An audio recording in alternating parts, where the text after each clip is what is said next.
أعوذ بالله من الشيطان الرجيم بسم الله الرحمن الرحيم يا أيها النبي إنا أحللنا لك أزواجك التي آتيت أجورهن وما ملكت يمينك مما أفاء الله عليك وبنات عمك وبنات عماتك وبنات خالك وبنات خالاتك التي هاجرن معك وامرأة مؤمنة إن وهبت نفسها للنبي إن أراد النبي أن يستنكحها خالصة لك من دون المؤمنين قد علمنا ما فرضنا عليهم في أزواجهم وما ملكت أيمانهم لكي لا يكون عليك حرج وكان الله غفورا رحيما۔ اے نبی صلی اللہ علیہ وسلم، ہم نے آپ کے لیے آپ کی وہ بیویاں حلال کر دی جن کے مہر آپ ادا کر چکے ہیں، اور آپ کی لونڈیاں جو اللہ تعالیٰ سے مال غنیمت کے طور پر دلوائی اور آپ کے لیے حلال ہے، اور آپ کے چچا کی بیٹیاں اور آپ کی پھوپھیوں کی بیٹیاں اور آپ کے ماموں کی بیٹیاں اور آپ کی خالاؤں کی بیٹیاں جنہوں نے آپ کے ساتھ ہجرت کی ہو، اور وہ مومن عورت جو بلا مہر نبی سے نکاح کرنا چاہتی ہو، بشرطے کہ نبی بھی اس سے نکاح کرنا چاہیں۔ رعایت آپ ہی کے لیے مخصوص ہے، دیگر مسلمانوں کے لیے نہیں۔ ہم جانتے ہیں کہ عام مسلمانوں پر ان کی بیویوں اور لونڈیوں کے بارے میں ہم نے ان پر کیا حدود عائد کیے ہیں تاکہ آپ کسی تشویش میں مبتلا نہ ہو، اور اللہ تعالیٰ تو بڑے ہی رحم فرمانے والے اور بخشنے والے ہیں۔ یہ سورہ احزاب کی 50 نمبر کی آیت ہے۔ اس سے پہلے سے بھی اس آیت میں بات چل رہی تھی کہ نبی صلی اللہ علیہ وسلم کو اللہ تعالیٰ نے جو مخصوص صفات دیے تھے، جو اختیارات دیے تھے، اس میں نکاح اور طلاق کے متعلق جو خصوصیت تھی، آپ کی جو امتیاز تھا، اس کی بات چل رہی تھی۔ 3 باتیں اس میں آ چکی تھی۔ اب یہاں سے آگے وَامْرَأَةً مُؤْمِنَةً إِن وَهَبَتْ نَفْسَهَا لِلنَّبِيِّ إِنْ أَرَادَ النَّبِيُّ أَن يَسْتَنكِحَهَا، یعنی وہ مومن عورت جو اپنے آپ کو، اپنے نفس کو اللہ کے نبی صلی اللہ علیہ وسلم کے حوالے کر دینا چاہے، یعنی بغیر مہر کے یہ چاہے کہ وہ نبی صلی اللہ علیہ وسلم سے نکاح کرنا چاہے، اور اگر نبی صلی اللہ علیہ وسلم بھی جو ہے اس عورت سے نکاح کرنا چاہیں، ان کی رغبت ہے، تو پھر وہ آپ کے لیے حلال ہے۔ اللہ تعالیٰ یہ فرماتے ہیں، یعنی بغیر مہر کے نکاح، یہ دوسرے مسلمان لوگوں کے لیے یہ جو ہے نہیں تھا یہ حکم، بلکہ مہر کے بغیر نکاح نہیں ہو سکتا تھا، لیکن نبی صلی اللہ علیہ وسلم کے لیے اللہ تعالیٰ نے یہ مخصوص رعایت رکھی تھی کہ اگر کوئی عورت اگر ایسا پیشکش کرتی ہے تو پھر اس کے بعد نبی صلی اللہ علیہ وسلم خود اگر اس کو جو ہے انہیں قبول کرنا چاہتے ہیں تو پھر وہ نکاح ہو سکتا ہے بغیر مہر کے، یہ حلال ہے آپ کے لیے۔ خالصۃ لک من دون المؤمنین، یہ رعایت آپ ہی کے لیے مخصوص ہے، دوسرے مسلمانوں کے لیے نہیں۔ قد علمنا ما فرضنا علیہم فی ازواجہم وما ملکت ایمانہم لکی لا یکون علیک حرج، اور پھر فرماتے ہیں اللہ تعالیٰ کہ ہم جانتے ہیں عام مسلمانوں کے لیے ہم نے کیا احکامات دیے ہیں، اور آپ صلی اللہ علیہ وسلم کے لیے کیا مخصوص احکامات ہم نے دیے ہیں، اور کیا کیا حدود ہم نے عائد کیے ہیں۔ یہ کس وجہ سے کہ آپ کو کسی قسم کی کوئی تنگی، کوئی تشویش نہ ہو یہ کام کرنے میں۔ وَكَانَ اللَّهُ غَفُورًا رَحِيمًا، اور اللہ تعالیٰ تو بڑے ہی رحم فرمانے والے اور بخشنے والے ہیں۔ تُرْجِي مَن تَشَاءُ مِنْهُنَّ وَتُوِي إِلَيْكَ مَن تَشَاءُ، اے نبی صلی اللہ علیہ وسلم، آپ اپنی بیویوں میں سے جس کو چاہیں اپنے سے الگ رکھیں اور جسے چاہیں ساتھ رکھیں۔ اس آیت میں جو حکم دیا جا رہا ہے وہ یہ کہ اگر کوئی مسلمان ایک سے زائد شادیاں کرتا ہے تو اس کے لیے یہ ضروری ہو جاتا ہے کہ وہ اپنی تمام بیویوں سے وہ مساوات دے، یعنی ان کے پاس ایک کے پاس جاتا ہے اور دوسرے کے پاس نہیں جاتا ہے تو پھر یہ جائز نہیں ہوگا، اس کے لیے بڑی سخت سزائیں ہیں۔ لیکن نبی صلی اللہ علیہ وسلم کے لیے خصوصی رعایت رکھی گئی تھی، اور آپ کو یہ اختیار دے دیا گیا تھا کہ آپ کے جو ازواج ہیں، موجودہ 9 ازواج جو تھے اس وقت، اس میں سے آپ جس کو چاہیں باری مقرر کریں اور جس کی چاہیں باری مقرر نہ کریں، یہ آپ کے اوپر ہے۔ یعنی اس کو آپ کو اختیار اس لیے دے دیا گیا تھا کہ آپ کو جو ہے تنگی محسوس نہ ہو، کہ جو اسلام کی اور اسلام کو فروغ دینے کے سلسلے میں جو کام چل رہا تھا اس کے سلسلے میں آپ کو یہ اختیار دے دیا گیا ہے کہ آپ جیسا چاہیں ویسا کریں، کہ انہیں ضروری نہیں ہے آپ کے لیے کہ ہر بیوی کو جو ہے برابر مساوات دیں۔ وَمَنِ ابْتَغَىٰ مِمَّنْ عَزَلْتَ فَلَا جُنَاحَ عَلَيْكَ، اور جسے چاہیں الگ رکھنے کے بعد اپنے پاس بلا لیں تو آپ پر کوئی گناہ نہیں۔ اور پھر یعنی کسی کے تعلق سے آپ اگر یہ فیصلہ کر لیں ایک بیوی کے تعلق سے کہ اس کو دور ہی رکھ دیں گے فی الحال، تو اور پھر اس کے بعد پھر سے آپ ان کو بلانا چاہیں تو بھی آپ بلا سکتے ہیں، آپ کو یہ اختیار دیا گیا ہے۔ یعنی یہ ساری تنگیاں آپ سے دور کر دی گئی ہیں تاکہ آپ کو آسانی ہو، یہ دوسرے مسلمانوں کے لیے نہیں تھا۔ فلا جناح علیک، اس میں آپ پر کوئی گناہ نہیں، باری بدلنے کا آپ کو اختیار ہے، آپ جس کو چاہیں باری پر لے اور جس کو چاہیں دور کر دیں، اور پھر جس کو دور کر دیے تھے پھر آپ ان کو جو ہے قریب بلانا چاہیں تو یہ آپ کے اوپر ہے۔ ذالک ادنی ان تقر اعینہن ولا یحزن ویرضین بما آتیتہن کلہن، بیویوں کے خوش رکھنے اور رنجیدہ خاطر نہ ہونے کا یہ اچھا طریقہ ہے، اور اسی طریقے سے وہ سب آپ سے خوش رہیں گی اور جو کچھ بھی آپ انہیں دیں گے اس پر وہ سب راضی ہوں گی۔ اس میں ایک بات بتائی گئی ہے کہ بیویوں کو خوش رکھنے کے لیے یہ ایک اچھا طریقہ ہے۔ بظاہر ایسا معلوم ہوتا ہے کہ یہ بیویوں کی جو باری کو جو ہے یعنی اللہ تعالیٰ نے جو اختیار نبی صلی اللہ علیہ وسلم کے ہاتھ میں دے دیا تھا کہ آپ جس کو چاہیں باری مقرر کریں اور جس کی چاہے نہ مقرر کریں، اور یہ آپ کے اختیار میں ہے، تو اس سے تو بظاہر رنج و غم کا سبب بن سکتا ہے، ایسا دکھ رہا ہے بیویوں کے لیے، ازواج کے لیے، کہ ان کی باری کہیں دوسری طرف چلے جا رہی ہے اور یہ ان کا جو ہے ان کی مرضی اور منشا نہیں ہو سکتی، ایسا سمجھ میں آتا ہے۔ لیکن اللہ تعالیٰ جو بات اس میں کہنا چاہ رہے ہیں وہ یہ ہے کہ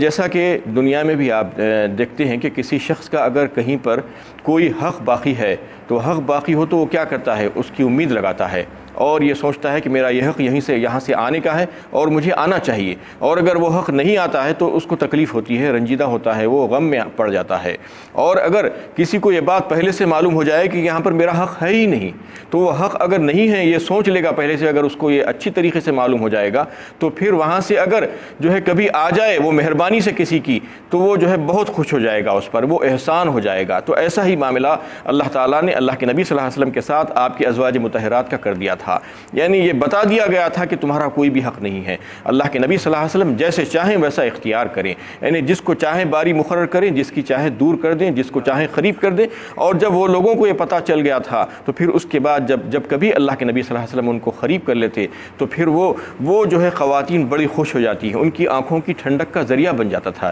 یہ بات بتانا اس میں مقصود تھا، یعنی دور کر دو یا قریب کر لو یہ آپ کے اختیار میں ہے، یہ بات جو ہے واضح کر دی گئی تھی۔ واللہ یعلم ما فی قلوبکم، اور جو کچھ تمہارے دلوں میں ہے اللہ تعالیٰ اسے خوب جانتے ہیں۔ یعنی اس کا مطلب یہ ہے کہ دلوں کی جو کیفیت ہے اور دلوں کا جو میلان اور جھکاؤ ہے وہ کسی انسان کے اختیار میں نہیں ہے۔ ابو داؤد کی حدیث میں اللہ کے نبی صلی اللہ علیہ وسلم نے خود جو ہے اللہ تعالیٰ سے یہ دعا مانگی تھی کہ یا اللہ یہ تقسیم کے معاملے میں جو باریوں کی تقسیم ہے اس کے بارے میں تو میں جو ہے یعنی جتنا ہو سکتا ہے مجھ سے جو ممکن ہے وہ میں کوشش کرتے رہتا ہوں، اور جو ہے جیسا کہ مساوات کا جو معاملہ ہے کہ برابری دینا باری کے بارے میں ہو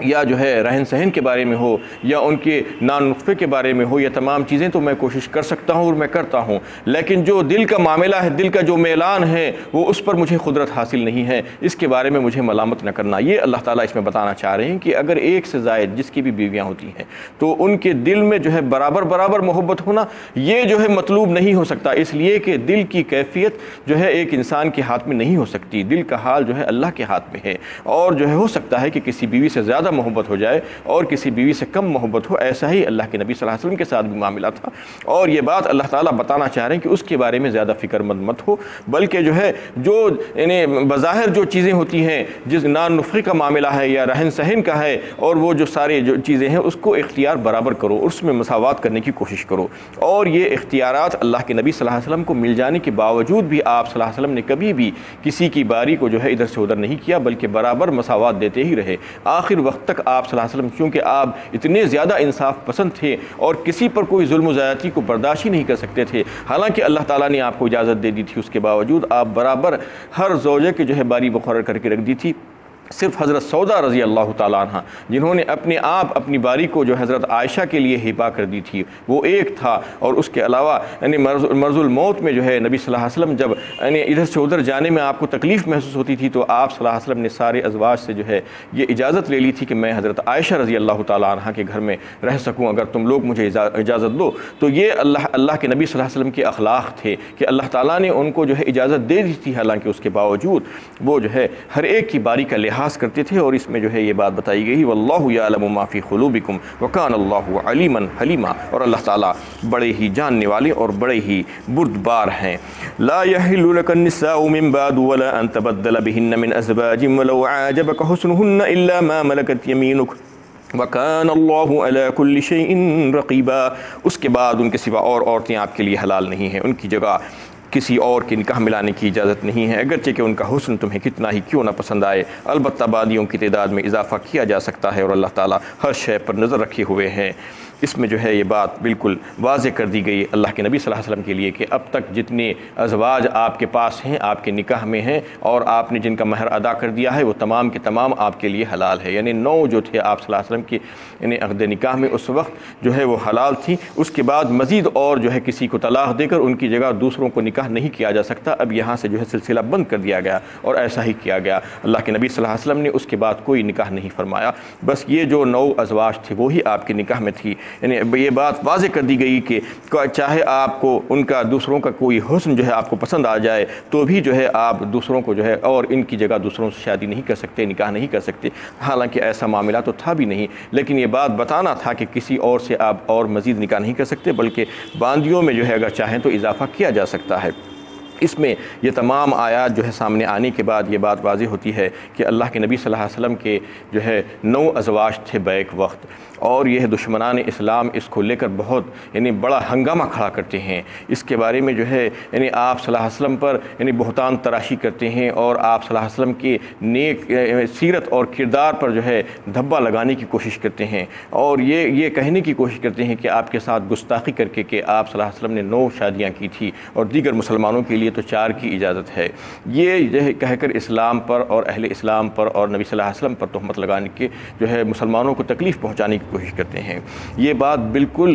غلط ہے اور درست نہیں ہے۔ اس کے بارے میں مسلمانوں کو بھی بہت کم معلومات ہیں، اس لیے یہ ہوتا یہ ہے کہ جب ان کے سامنے یہ بات آتی ہے تو وہ اس کا مدلل جواب نہیں دے سکتے، اور ان کو بات سمجھ میں نہیں آتی ہے، اور بعض وقت تو ایسا ہوتا ہے کہ وہ خود شک و شبہے میں پڑ جاتے ہیں، اور انہیں اپنے آپ کو شرمندہ سے محسوس کرتے ہیں کہ ہمارے نبی نے 9 شادیاں کی تھی، یہ سمجھنے لگتے ہیں، جبکہ ان کو کچھ پتہ ہی نہیں کہ 9 شادیاں کس وجہ سے ہوئی تھی۔ اس کی تفصیل انشاءاللہ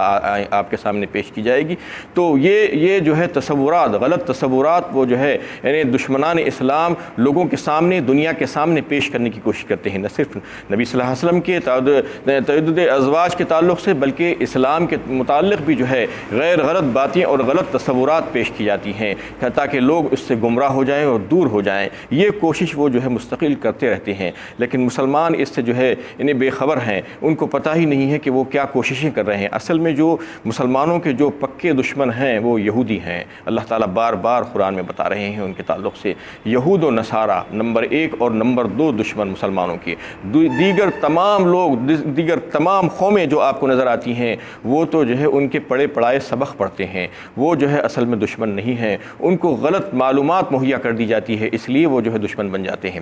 ورنہ اصل دشمن تو جو ہے یہود و نصارہ ہے، کیونکہ ان کو اچھی طریقے سے معلوم ہے، وہ اہل کتاب ہیں۔ اللہ تعالیٰ نے ان کے پاس جو کتابیں بھیجی تھی اس میں واضح کر دیا گیا تھا کہ نبی صلی اللہ علیہ وسلم کے تعلق سے، اسلام کے تعلق سے جو پیشین گوئیاں آئی تھیں، الذین آتیناہم الکتاب یعرفونہ کما یعرفون ابناءہم، یعنی وہ تو جو ہے ایسے پہچانتے ہیں اللہ کے نبی صلی اللہ علیہ وسلم کو جیسے اپنے بیٹوں کو پہچانتے ہیں، اپنے بچوں کو جیسے پہچانتے ہیں ویسا پہچانتے ہیں، ان کو ساری باتیں معلوم ہیں، اس کے باوجود شرارت کرتے ہیں اور یہ چاہتے ہیں کہ یریدون لیطفئوا نور اللہ بافواہہم واللہ متم نوری ولو کرہ الکافرون۔ سورہ صف پارہ 28 میں اللہ تعالیٰ نے فرمایا وہ چاہتے ہیں کہ اپنے منہوں کی پھوکوں سے اسلام کو اور اللہ کے نور کو بجھا دیں، لیکن وہ ایسا نہیں کر سکتے۔ اللہ تعالیٰ ان کی جو کوششیں ہیں اس کو کامیاب ہونے نہیں دیں گے، اور جو ہے وہ چاہے کتنا ناپسند کریں گے اس کو مکمل کر کے ہی رہیں گے۔ تو یہ بتانا مقصود ہے یہاں پر کہ اسلام کے بارے میں اور محمد صلی اللہ علیہ وسلم کے بارے میں یہ لوگ افواہیں اڑاتے ہیں اور غلط سلط باتیں کرتے ہیں۔ کیسی کرتے ہیں کہ وہ جو ہے یہ لوگوں کے سامنے پیش کر دیتے ہیں کہ ایک رخ پیش کر دیتے ہیں، دوسرا رخ پیش نہیں کرتے، اور جو ہے تو ایسی باتیں پیش کر دیتے ہیں کہ دوسری ساری باتیں جو ہے اس کے سامنے اگر نہیں آئیں گی تو اس کی وضاحت نہیں ہو سکتی، اور اس کو ادھوری قسم کے جو ہے معلومات لوگوں کے سامنے، دنیا کے سامنے رکھ دیتے ہیں۔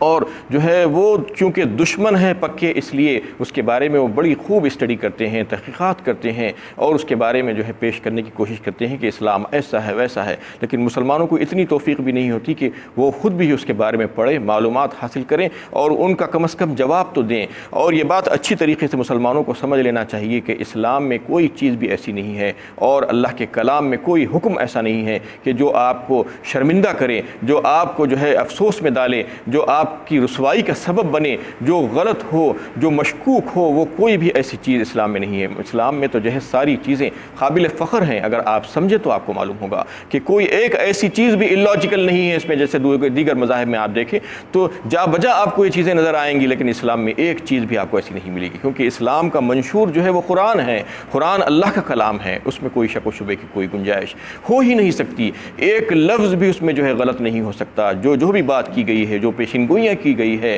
جو واقعات پیش کیے گئے ہیں، جو بھی باتیں اس میں احکامات آئے ہیں، وہ سب کے سب صحیح اور درست ہے، بشرطے کہ ہم اس کو سمجھنے کی کوشش کریں۔ لیکن ہماری بدقسمتی مسلمانوں کی یہ ہے کہ ساری دنیا کے علوم ہم حاصل کرتے ہیں لیکن نہیں حاصل کرتے، نہیں پڑھتے، تو بس دین کے بارے میں ہمیں کچھ بھی نہیں معلوم ہے، قرآن کے بارے میں کچھ بھی نہیں معلوم ہے، اللہ تعالیٰ نے ہمارے لیے کیا پیغام بھیجا ہے ہم اس کو نہیں جانتے۔ بس دنیا میں تو بڑے بڑے کارنامے انجام دے رہے ہیں لیکن اپنا وقت اس میں نہیں لگا رہے ہیں، اور دین اسلام کے بارے میں ہم کچھ بھی معلومات حاصل نہیں کرتے ہیں،